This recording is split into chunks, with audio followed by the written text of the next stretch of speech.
Hello everyone, this is Glenn and welcome back to my channel.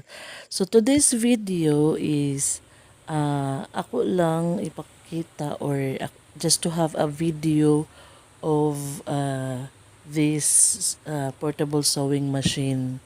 No, so uh, pinadala ni sa ako ang sister-in-law dito sa akong mother-in-law. So then akong mother-in-law kay di man siya kabalo mo gamit, nagpalit siya iyahang dako-dako nga kanang sewing machine, no. So kaning portable na dugay-dugay gyud ni dito sa iyahan, nakatambak lang. So yan ang linggi endorse diri sa ako or sa ko ang anak, kay magtahi-tahi man pod, no, ganahan man pod ko magtahi, akong anak pod ganahan pod siya magtahi.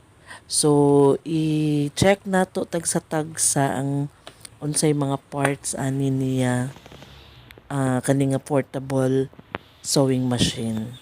Gi-search pod ni nako siya sa YouTube, kani nga portable sewing machine, kay kaning sa iyahang manual makita man dito unsa siya nga klase, no.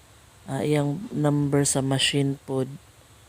So naa dito tanan kung magamit na ni nako, ako na ning gamiton siya, ang iyang functions unsaon pagpadagan naa sa YouTube. So mo refer rami dito sa YouTube.